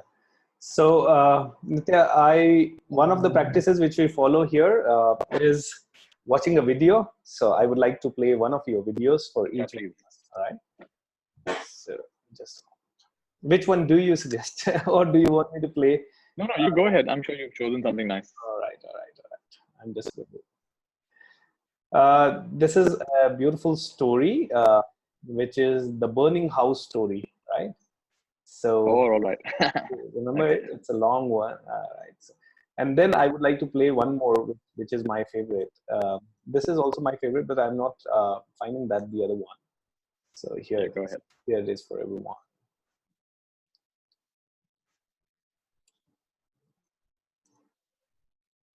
So there was once a man who had a really beautiful house. Many people considered it the most beautiful house in that city. He once went to a different city. And he came back a few days later. When he arrived in the city, he was surprised to find that in the sky, in the distance, he saw a lot of smoke. What's going on? He wondered. And as he turned the corner, he could not believe it. His own house was on fire. He couldn't bear it. He couldn't even stand straight. He was trembling and he was crying, and he couldn't believe his beautiful house was burning. And just then his son came and he held his father and said, "Father, please don't worry. Everything will be fine." And the father's like, "What do you mean everything will be fine? Our house is burning. How can you say everything will be fine?" And the son says, "Father, you have to forgive me. But somebody offered us an unbeatable price. He paid us 3 times. He offered us 3 times the price of our house. It was such a good offer, I couldn't refuse. So on your behalf, I have sold the house." The man immediately straightened up. "You sold the house? It means no longer our house?" And suddenly he was witnessing the burning of the house, like the hundreds of other people who gathered. And just then his second son comes. And he says, "Father, how come you're looking so relaxed? Our house is burning." He says, "Son, don't you know your elder brother has sold the house, and for a very good price?" The son says, "But father, the person has not paid us yet. How can you be so relaxed? He hasn't paid us yet." And the father is about to collapse again. His heart starts beating faster, and his face goes all red, and he's trembling. "Oh my goodness, my house is burning, my house is burning." He's about to collapse when his third son comes and says, "Father, father, please relax, everything will be fine." "What do you mean everything will be fine? Your elder brother sold the house, but we haven't received the money yet." His father, "I went and met the man who proposed to buy our house. And he said, I will give you whatever I promised you. These are my values. I live by my word." And again, he's standing calmly and looking at the burning house as though somebody's house is burning.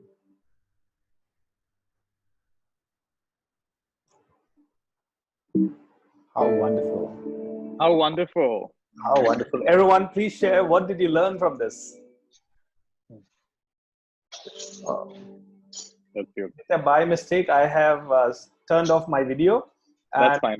since you are the host, only you have the power. Okay. Oh, really? How do I do that? I come to. You can. No, you just be there. I mean, at this moment, I want people to see. Fine. You. Okay, fine. It's absolutely Go right. ahead. So, everyone, please, can you share what you're learning with this story? Sakshi Bhav, peace is a state of mind. Its inner feeling is beside our state of mind. Yes. How wonderful.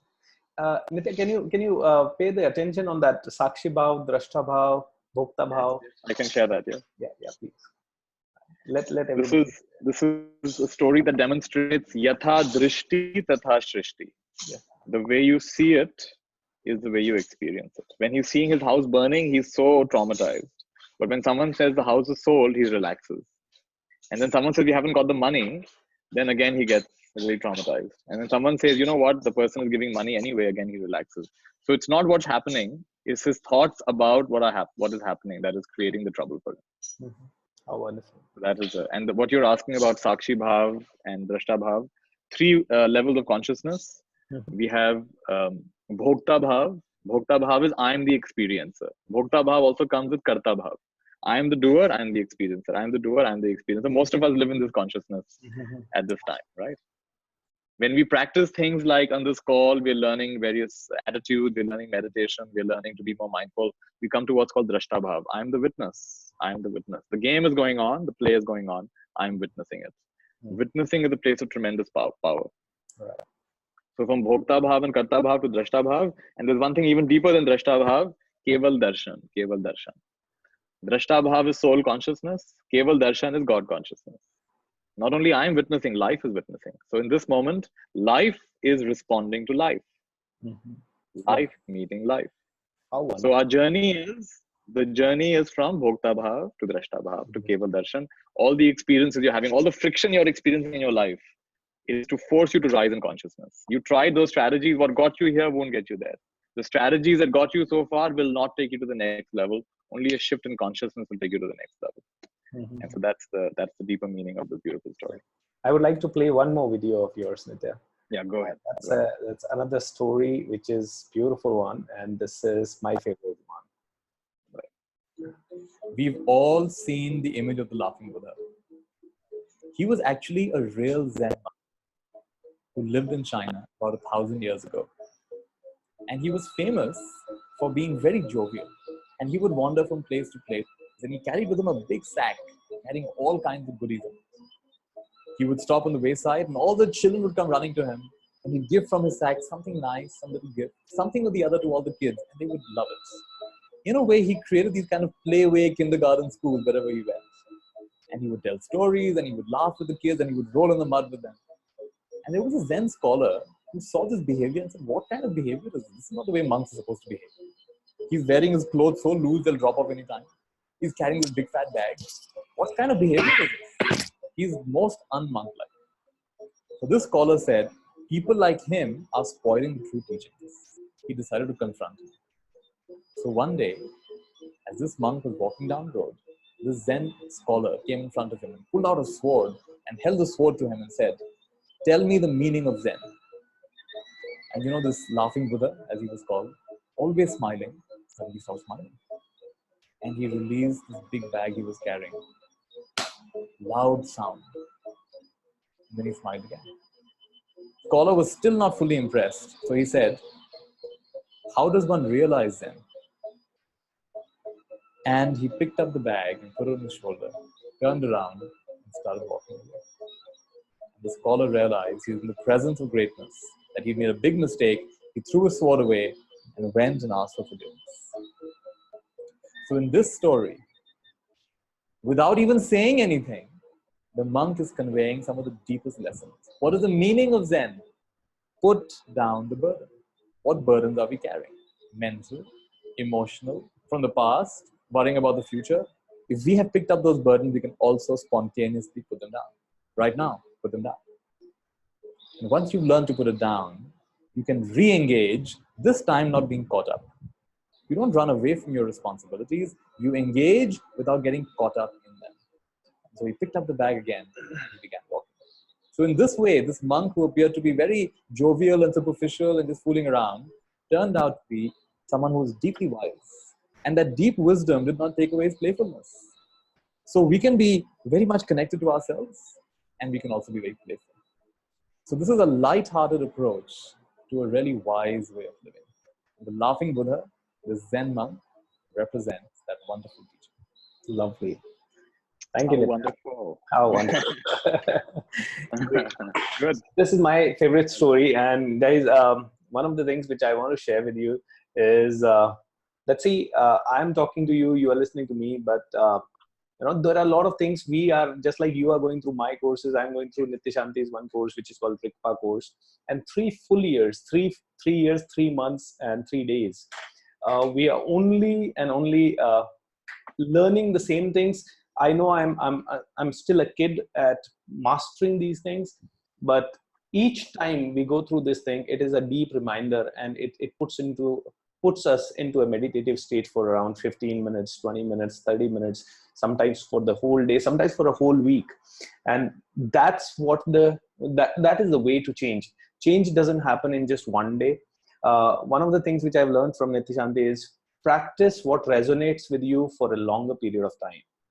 Okay, so whatever resonates with you, like, you know, one of the things which I learned from Nithya Shanti is about learning to use the violet flame. And I've been talking about it and learning to use even how wonderful. And the moment how wonderful he said, it resonated with me. And now I've been practicing it for the last 6-7 years. So you may not need to practice all the possible things which you're learning, but you know, those things which resonates with you, just starts doing them as and when it happens. Yeah, Nithya. So over to you. Excellent. No, I think you've summarized it beautifully. Thank you, Nithya. So, guys, anybody has any question? I know one person has typed any question for Nithya Shanti. We have already taken a lot of time with Nithya Shanti, but Nithya Shanti, our time is between 5 to 7, so we are not going to leave you. That's fine. No worries. So, how to be happy even in extreme, stressful, or unpleasant situation is one of the questions from Basavraj. Yeah. Basavraj is an HR head in one of the companies. I remember his old company's name, Jubilant. He had just shifted a new company. So that is a question from Basavraj. And guys, type your questions into question and answer, please. Yeah. A happiness, it may be hard to be joyful and enthusiastic in an extremely stressful. My thing about go off. I'm just going to switch my headphones.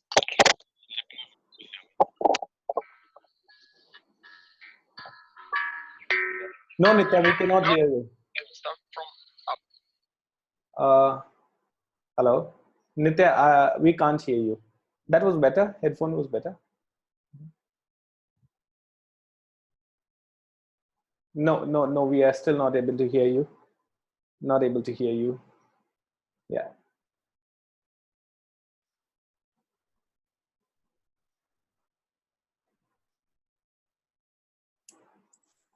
Hello. Yes, Nithya. It's back.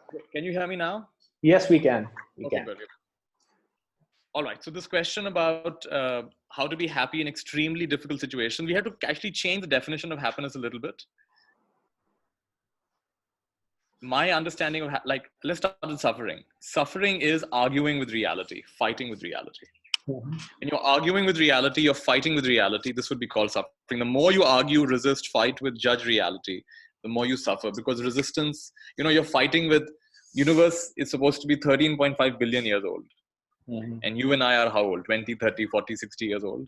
So Yeah. universe is 13.8, I think 13.8 billion years old. That's what scientists say. And of course, the Indian scriptures would say it's got no age. It goes beyond that. There is no limit. Now, that is the momentum of the universe. It has taken that much time to create these mountains and these flowers and these trees and our life. And you and I come along with 15, 20, 30, 50 years of life. They know this is not good enough. I don't like it. Well, guess what? Reality will win every single time. So when you argue with reality, reality always wins. So suffering is arguing with reality. If suffering is arguing with reality, what is happiness? Happiness would be accepting reality, embracing reality, loving reality, welcoming reality, embracing reality, being one with reality. So in that question of yours, Basavraj, how to be happy in even extremely stressful, unpleasant situations, you can't force happiness onto it. You got to come to a place of non-resistance and say, I can't see it yet, but there is some blessing in this. I can't recognize it yet, but there is some blessing in this. This deeper wisdom has to be there. You can't see it, but it's there. And, it's like you're walking on a mountainous path, which is very turned, it curves quite a bit. And you come across one turn, and in the distance, you see the city, the town that you want to go to. In the distance, you see it. It's there. I see it. We're going in the right direction. And then again, you turn and you lose sight of it. Where did it go? But now you know it's there. I can't see it, but it's there. I can't see it, but to this much wisdom we need to have. We can't always see the blessing, the support that's there. But from our deeper wisdom, we have to say, no, it's definitely there. I can't see it yet, but it's there.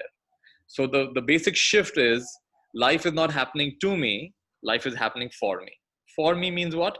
For my growth, for my development, for my awakening. Life is basically about two things: growing up and waking up. Growing up and waking up.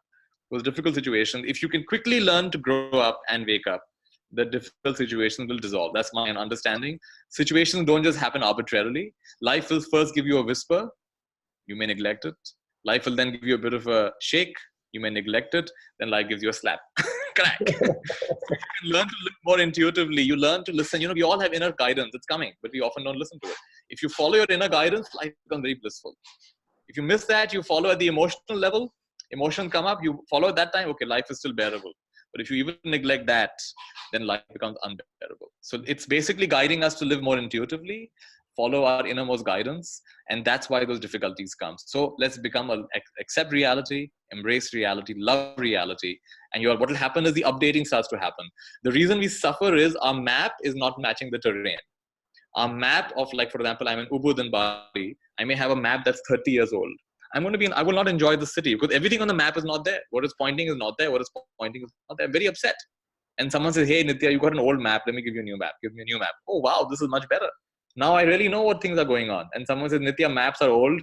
Take my GPS. Take my Google Maps. It tells you live traffic. Oh, even better. And after 2, 3, 4 weeks, 1 month of being here, maybe I don't even need that anymore. I know where I'm going. I have a mental map, right? I'm now able to enjoy this city without a map. So that's our journey. The reason we suffer is our map of life is not matching life. So when that happens, we can get really upset. The right thing to do is to update your map. Just like our laptops and our phones get updated. these morning sessions you're doing are actually very powerful places to update your map. The reason Bhupi makes you meditate and gives you power, he does powerful readings with all of you, that is to update your GPS, update your map, right? And that's what's really happening over here. This is now going to be able to help you meet life more powerfully. And the last part of our meditation, which was rest, was actually about taking away the map. Now you have a direct encounter with reality. You meet life the way it is. You meet life with a silent heart and a silent mind. And this is true happiness. Lovely. So this is what Gita calls Sthita Pragya.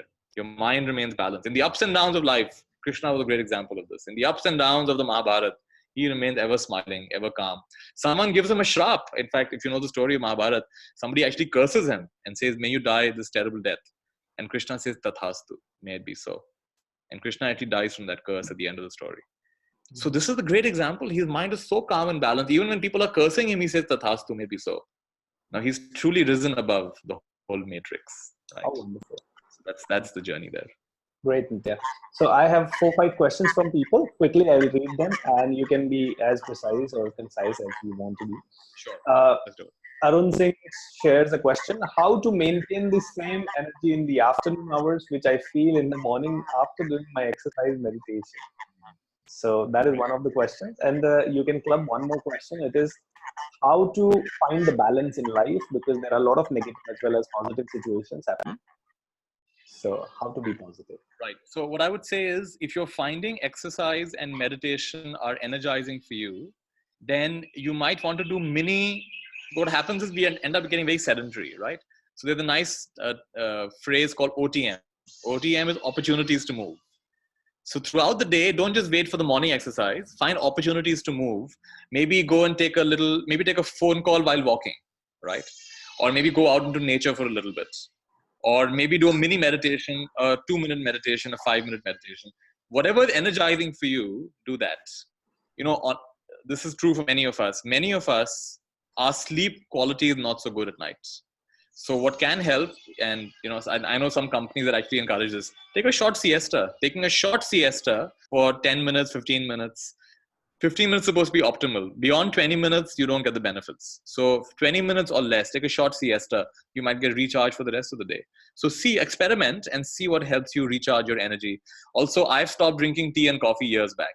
And I have very, very continuous levels of energy throughout the day. From the morning till the evening, my energy level remain pretty constant. When you use artificial methods like caffeine to boost energy, yes, you get a boost, but it's like you're taking a debt. It's like you're taking a loan from a bank. You've boosted your metabolism, by caffeine, you've given an artificial high, but then you're going to have a slump later on in the day. So it may also require changing some habits that you have around caffeine, improving your sleep habits, taking a siesta if required, being a little bit more active throughout the day, changing your posture. Some people like to work on a standing desk. Mix it up. See what you can do. I'm sure you'll find a creative solution to this challenge. And about balance, this is a constant question people have about balance. I say take out the word balance and replace it with balancing. Balance is a noun and balancing is a verb. It's an active thing, right? So we want, like when you're on a tightrope, it's an act of balancing. It's not balance. You don't just hit balance and you achieve balance. No, you will constantly be balancing. So what balancing means is life is about a give and a take. And maybe Bhupi, what I'm going to do is I'm going to share with you an article which you can share with the group. It's an article called The 4 Burners Theory, which gives a completely new perspective on this whole thing about achieving balance in life, a whole fresh new perspective. And what it says actually is balance is a myth. There will always be a process of balancing, and there are 4 burners. Just like in your kitchen, you probably have 4 stove tops. Mm-hmm. So the 4 he says are: there's family, there's friends, there's health, and there's work. Right. And he says if you're trying to do all 4, you will find you succeed in none of the 4.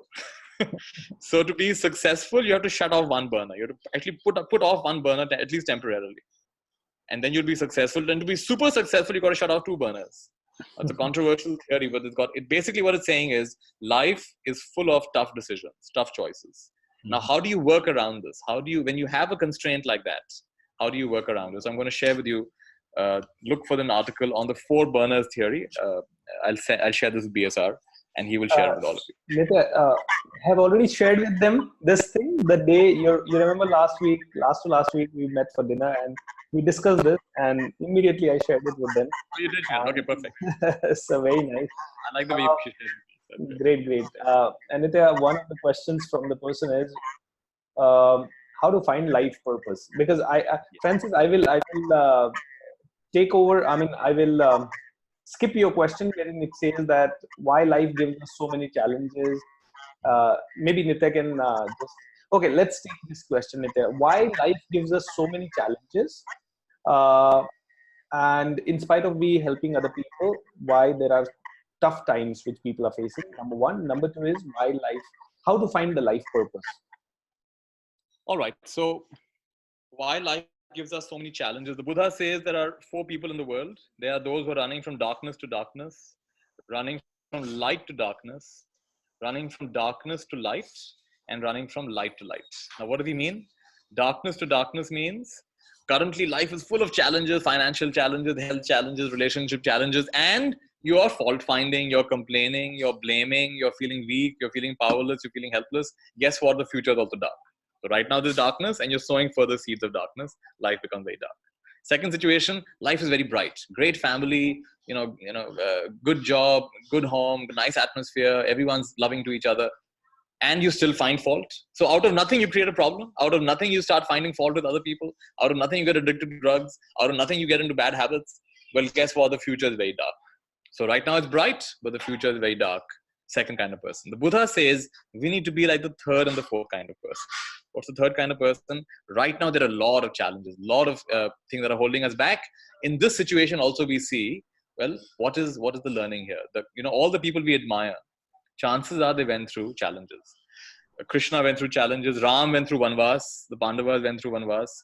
And those are the people we remember thousands of years later. We don't remember them because they lived cushy lives in a palace.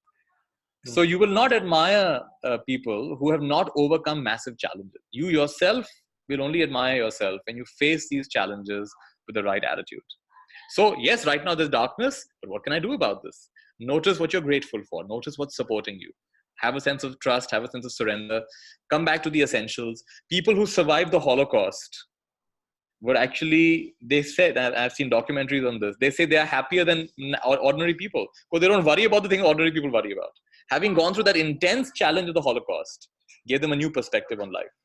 So the challenges that you're going through are going to give you a new appreciation for life that most other people may not have without having gone through those challenges. You can't, unless you're really hungry, you can't appreciate the food.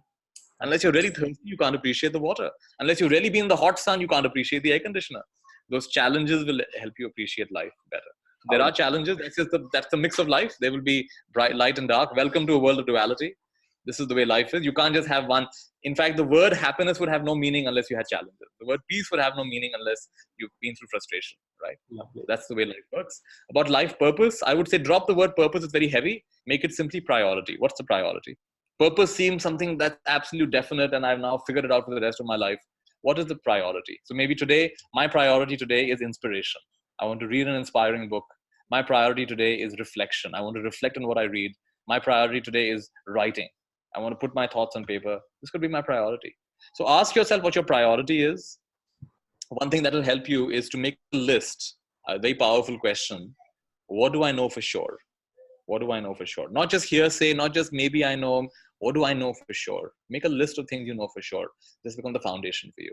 And this will help you define your priority. Like, for example, I know for sure that when we are having fun, we learn a lot and it goes a lot deeper. Like Bhupi shared the story of being in the car, right? We were in the car and we were having such a lot of fun.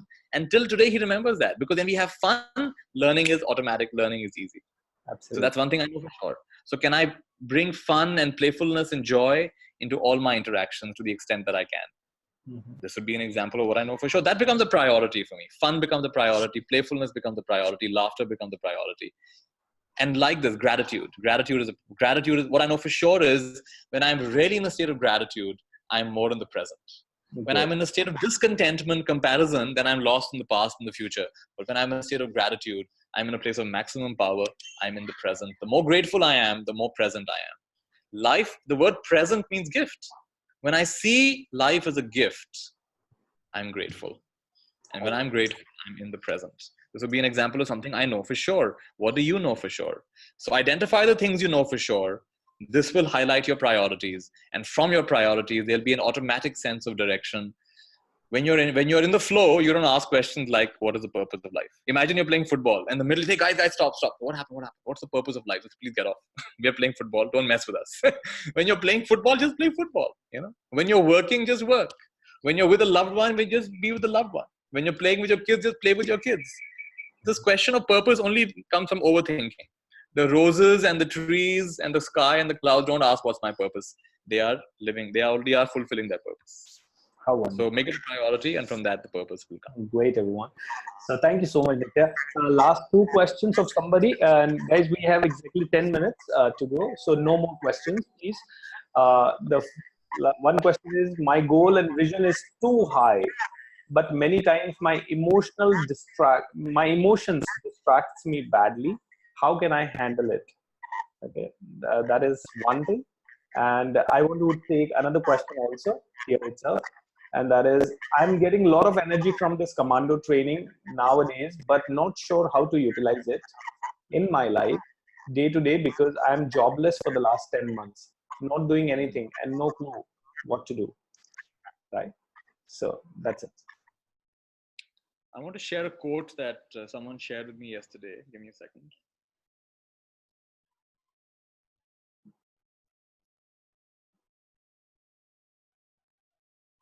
Yeah, so I really like this quote. I will do one thing every day no one else is willing to do. I will do one thing every day no one else is willing to do. After a week, I will be uncommon. After a month, I will be special. And after a year, I will be incredible. Wow. I will do one thing every day no one else is willing to do. So when you're unemployed, 10 months, if you start from today doing one thing that no one else is willing to do, for example, maybe reading an inspirational book for 2 hours every day is something very few people are willing to do. Maybe they'll read for 5 minutes, but for 2 hours every day, or maybe exercising the body vigorously and really getting into a nice sweat is not something everyone's willing to do. Doing that regularly, or writing down your goals and intentions. Very few people have clarity of goals and intentions. They're fulfilling somebody else's goals and intentions, right? So you ask yourself, based on your priorities, your values, what's important to you, what you know for sure, what can you do every day that no one else is willing to do? And from there, you see what comes out of it. Did I answer I'm wondering, what are the first half of the question, Bhupi, Yeah, you asked? this is the question one. And second one is, I have a big goal and vision, but I get distracted. Yes. So again, for that, the emotion, you're right. This is very true. How about you make it your priority to learn everything you can and practice everything you can related to emotional balance. So today we've learned a powerful tool, Ho'oponopono. You can start using Ho'oponopono. I'm sure BSR will share with you tapping. I find that very powerful. Tapping acupressure points really helps relax and release very stale and stuck emotions. Meditation will help you. Journaling will help you. Sometimes art can also help you. There are so many ways. So instead of making this a problem, you say, okay, this is a definite challenge. Now, how can I become an expert at learning how to, instead of my emotions becoming blockages, my emotions can become enablers. Absolutely. Some of the greatest art has not come from happy people. Some of the greatest art has come from very unhappy people. So channel that energy of unhappiness, of depression into powerful works of art, and the whole world is amazed by what they did. So whatever you feel, there's creative potential in it, right? You can use that. There's a lady in Pune. She used to be a Christian nun. And she's still a Christian nun. She used to be. And she had, there was a lady who used to come and work in their convent. And the lady said, my husband beats me. My husband beats me. And she didn't know how to help this lady. So she just didn't. She said, okay, maybe it just happened one day. The next day, her husband burned this lady to death. And she was so shaken by that. She was so shocked by that she didn't take action when she could have. She started an organization. What's the name of the organization? I think it's called Mahe or something. It's in Pune. And this organization gives shelter to women and children who've been displaced. Now, from that terrible incident of having someone getting burned to death, imagine the emotions it created for her. But she channelized that disgust, that pain, that deep sense of grief, the deep sense of helplessness. I didn't do anything when I could have done something. And she's created a really powerful organization. And thousands of women and children who have either been kicked out of their families, have got no resources. She gives them shelter, she gives them training, she gives them education, she gives them food, and she helps them become self-sufficient. So it's about channelizing the emotions that we have. So whatever you have, there's no mistake. Channelize that into something very helpful and skillful. Become an expert. Learn from BSR. Learn from the other experts. Nithya, I you think call one me question. Bhupi because I'm not comfortable you calling me BSR. You Yes. call me Bhupi. I'm comfortable you calling me Bhupi, not BSR. And so we had a question about how you can contact me. This year, I've actually taken a step back, so I'm not so easy to contact. However, there's a huge number of resources on YouTube, on SoundCloud. I'm sure Bhupi will share with you on YouTube, on SoundCloud, on Facebook, and perhaps some other places as well, on podcasts. If you have Apple Podcasts, you can find me there. And I've shared, I think there are, I don't know how many hundreds of talks and countless guided meditations, and lots of teachings are there.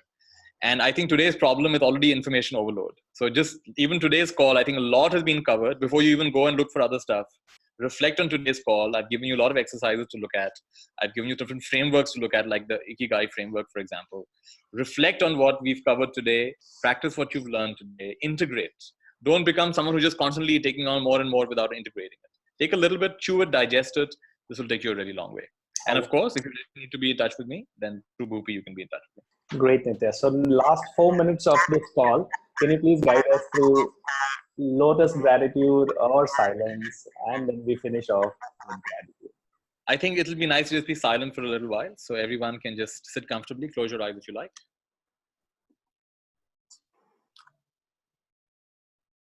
And just let everything integrate. Whatever has come into the head, let it distill, percolate into the heart. Feel it. You don't have to remember everything on our call. Whatever was meant for you will remain with you. Whatever was not meant for you will evaporate. It'll be available on the recording later on. So let it all distill. Tune into the feeling you're feeling right now. So much of gratitude to yourself for waking up early to join this call. To Bhupi for organizing and orchestrating this call. To all my teachers who have spoken through me today to reach all of you. So much of gratitude. How wonderful.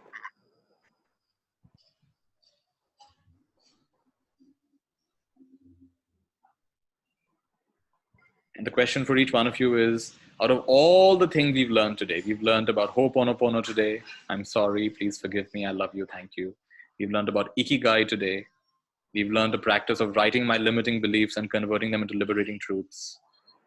All the things we've learned today, we watched some videos today, we heard a nice quote by Robin Sharma today. Out of all the things we've learned today, what is the one thing that I want to keep in mind as I go through today? What is the one practice or learning or insight that stands out? Everyone tune in.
Let's all take a nice deep breath.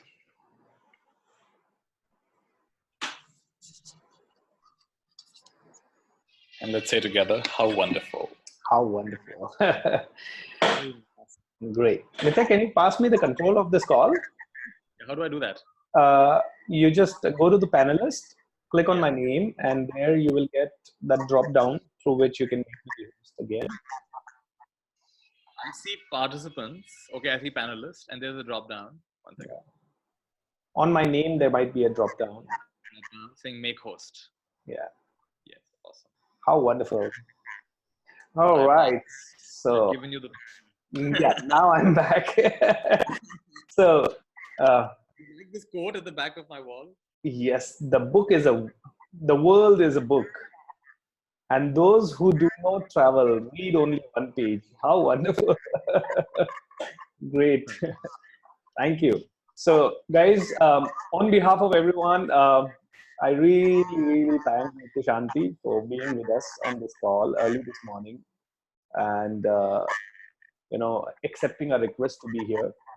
And I want each and every one of us, as a respect of my teacher, I would request you to summarize this learning. If you can send a voice message or a video message, if you can record a 1 minute video or 2 minute video, or if you can send a voice message, or if you can type in and share your experience, I'll be highly thankful to you.